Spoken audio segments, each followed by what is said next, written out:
Tuesday Drive. Now, look, over the years, I've had the pleasure of speaking with a woman by the name of Shannon Lush, or more commonly known as the Queen of Clean. Well, I was delighted to discover that there's another fabulous lady out there by the name of Maggie Dent, who is known as the Queen of Common Sense. And what's more is she's just picked up the 2021 Kiama Electorate Woman of the Year, which is part of our Triple UFM broadcast family. Hello there, Maggie, and welcome to the program. Nice to have you. Hello, Stephen. Thank you for having me. Now, look, before we get into the award itself, how have you been going with all the rain up there in Gerringong? Yeah, it's definitely been raining. We can look out. I'm sort of situated facing the ranges, looking over the dairy paddocks, and they're definitely getting bigger and bigger patches of water, but nothing as serious as it was with that last flood we had last year, because that actually came very suddenly in our area. So at the moment, we're fingers and toes crossed, but I'm pretty sure we've got some more rain coming. Just a little bit, unfortunately. But I couldn't say, when you're sort of looking out over the paddocks, do you find that the grass grows a lot quicker? Like, can you actually sort of see the grass growing? I know my own lawn grass growing. Tell me about it. It's insane. And I'm a former West Aussie and a wheat and sheep, wheat belt girl, which means it's really, this time of year is normally dead and dry. So one of the reasons I love living over this side of the country is because I love the green in summer. However, you do have to take an awful lot of unexpected rain. So again, I'm still getting used to the fact that it just can bucket down so incredibly heavy while it's still warm, and that's the perfect combination for our gardens and our lawns. No wonder we have such amazing dairy milk. Because they just part and parcel of the South Coast, really, isn't it? Yeah. Now, Mag, look, before I get into the award, look, for those that don't know you, why are you called the Queen of Common Sense? Okay, well, I have been sort of working in the area of parenting and education. Oh, golly, it's almost 20 years. And every now and then people say, God, that's just common sense. That's what I would have said. And I often am able to say what people think in their head that they haven't been saying. So even though I read all the research that comes from child psychiatry and psychology and child development, I have this capacity to nut it all down into something that's usually quite practical and makes sense for families and also teachers. I'm a former teacher, so I'm still really passionate about supporting our kids on the schooling journey. So I think that's where the common sense come from, and I'm probably saying it's because I'm a country kid. Can I ask which school you taught at? I taught in Western Australia, so in Albany Senior High School and St Joseph's Catholic College in Albany. And I taught for about 15 or 16 years. I had one spectacular year at what was called one of the toughest schools in Perth. And that, for a country kid, was like unbelievable eye-opener. And one day I may have to write about that year that seemed to last about 10. Well, you've just brought it up that you are a writer, and of course you're the author behind many books, including one which was released last year, I believe, called From Boys to Men. What's that all about? Oh, look, it's it's really how timely has that book been. So I've a bit of a passion for boys. Not only was I raised with a really close relationship with my dad and my brothers, but I had 4 sons.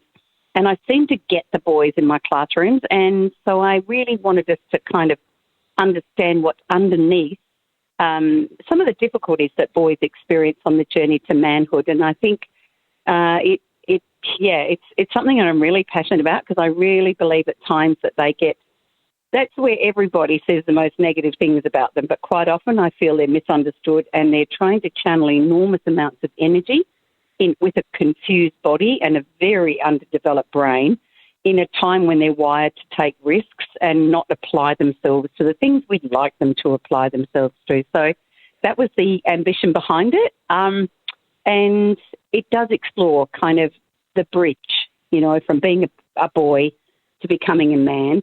And we all want our boys to one day turn out to be happy, healthy men. Not perfect men, not squeaky clean, but we want them to be happy and we want them to be healthy. Because underneath all of that, I explore the statistics that show that our boys and our men aren't doing super well in today's world. Did you find that when you were writing the book that you were, I don't know, drawing inspiration from your own sons, or, you know, having just a little heart-to-hearts with them and understanding them as you're writing? Oh, that's all those stories, not just from my own sons, but more from the classrooms and also from the counselling that I did for 4 years.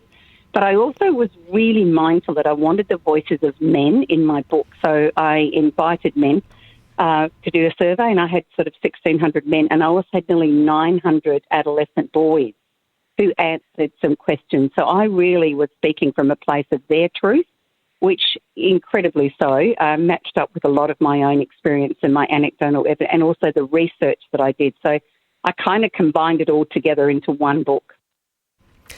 Now, as I mentioned, you've just picked up this award, the 2021 Kiama Electorate Woman of the Year. Now, was that a bit of a surprise, or did you know that was coming? Oh, look, I had no idea. It was interesting. Gareth asked me to drop on in to have a chat. Yeah, look, I'm incredibly humbled because I just know we live in an amazing area and there are lots of amazing women doing amazing things. However, every now and then, I think we need to, as women, quite often, and I'm very guilty of this, definitely don't want any accolades. But at the end of the day, what does that say about me as a woman, thinking I don't need them or shouldn't value them? Because we do know that that's a sign that our community values us, and sometimes we do need to accept it as graciously and humbly as I can. And I was absolutely stoked, seriously stoked.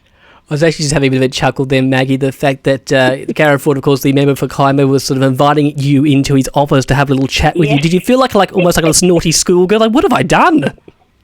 Not really, because I know he has an enormous passion for youth and young people. So I knew that, and we've crossed paths in this last 12 months. We've had a difficult time in our area, of course, with young men suiciding and young boys. So I've crossed paths with him in some of our community initiatives. So I know that he was very much, he does enormous things behind the scenes. So I thought maybe he has an idea or something that I might be interested in. And we had such an in-depth conversation about the ways we are supporting young people in this whole area. So it was when he got up to give it to me, I'm looking at him like, what? Where did this come from? I would have put on a different dress. So do you reckon with this award now, do you think you can then use it to bolster awareness for more support for youth in the area? I didn't need an award to do that, Stephen. I do that every moment I can possibly get anywhere. And I really think that there are so many good organisations in the areas, and my job is always to make sure we're championing the ones we've already got, and some of them do things very quietly and discreetly. One of the things that we did with a really big survey in the Kiama area, finding out where were the gaps, what else could we do to be a stronger and more connected community, was many people didn't know what services were available, where could we get help for ourselves or our kids, and also we wanted to know a little bit more about the language around suicide and how can we help people who are struggling, so that everything we need to do from the time they're little is let help-seeking behaviour become absolutely a normal thing, which again, as I explored in the book, many men have had conditioned in them that they're supposed to be strong and stoic and never ever ask for help. So we're really undoing some unhelpful things so that we can have men reaching out for help when they need it without feeling like that's a sign they're not real men. And do you feel that as a society we are progressing further, like we are getting better? Look, there's no question at certain areas we're heading in a great direction. We are definitely seeing more men's groups and more things where men are coming together and actually having these conversations about their lives, which is fabulous. Look at this shift in fathering. Men are turning up with great big open hearts and, really sharing things that were once before considered the domain of women. However, I think you can quite obviously see that there's something seriously wrong in the journey to manhood around sexuality and their emerging sexuality because of the influence of pornography. It is probably the most toxic thing that you can marinate young boys in. And we really have to have big conversations around, it's not just consent, it's their attitude to women that is conditioned through that sort of stuff, and also a lot of violent stuff they see online. And when I did the research, there was some research showing boys in that 18 to 22-year-old age group would actually argue that after a period of time, they don't get as excited by certain levels of pornography, so they need to find something even more violent. And that just nearly made me want to throw up, to think that world wasn't there before. How can we keep that in a space and it does need parents and educators to make sure we're letting our boys know that pornography isn't the way for you to end up being a really happy, healthy person later in life in an intimate relationship that is still something that needs to be valued. And I mean, I know this has been spoken about a lot of times, but it's just so easily accessible these days, isn't it, Meg? I mean, as a young man growing up myself... Well, it's more not... they stumble on it. And then we've got... I'm sorry, I have to call them sickos, but some sickos actually embed links into kids' games that are quite innocent, that if they click on it by accident, they can open up a screen with pornography that they can't shut down. And that's, what we're doing is shattering children's innocence. So I guess our big challenge now is we can't leave all that to chance. We have to start teaching our children about their body, that it is theirs. Nobody else has a right to touch it, what is good touch and what's bad. We really have to do all private and public stuff way earlier than we used to have to do, because, children were able to be innocent children a lot longer if they were living in those safe, lovely homes and environments. So again, it has created a world of, I have to use the word toxic. It's got a lot of toxic influences. And the same goes for our girls that are being sexualised so early, that some of the clothes that are out there, we really need to take a stand. And I have to tell you a little secret that I do sometimes when I see something really blatantly sexualised on a T-shirt in a clothing shop. I take it off the rack and I pop it in a bin that's next to that. I know that sounds true. I'm not stealing it. I'm just putting it in the place where I feel it needs to be. Right. Guess what? Because when you're calling a little 2-year-old sexy, I'm sorry, that is just so inappropriate for our children. Well, Maggie, I've got to say, thank you so much for joining me this afternoon. I've found it absolutely fascinating. And if anyone's actually interested in exploring this further, I understand you've got some webinar series. I do. Webinar series is on at the moment. So obviously I got stuck at home because normally I spend most of my life on the road doing tours everywhere, all around the world as well as Australia. So after 12 months, oh my gosh, what a beautiful place to be stuck in Gerringong. Oh my gosh, I just couldn't believe it. And I slept all year and I had a wonderful year. So we've worked out we can do Zoomy things. And Zoomy things, I like that. I haven't heard that before. Yeah, I like it, Zoomy. Yeah, I call it Zoomy. I reckon it's better than Zoom. So that means we can come into your home at a time that's convenient for you. And so both co-parents, if you're lucky enough to co-parent, can sit on a couch after the kids are in bed, and maybe have a coffee or a glass of wine and get a pizza. And then they can stop it and have a chat about something. So in other words, we're actually getting the information right into our home environments in very affordable ways. And I think that's, my mission in life is to help people, be the parent they want to be. And that's the other reason why I'm also the host of the podcast Parental As Anything with the ABC, because I want us not to have to buy a book or buy something, but to get good information that's available free. And that's tons of it on my YouTube channel and tons of it on my website, because at 2 o'clock in the morning, who wants to pay for something? We just want to know, what have I done wrong? We had the meltdown because I gave the wrong colour cup. Am I failing as a parent?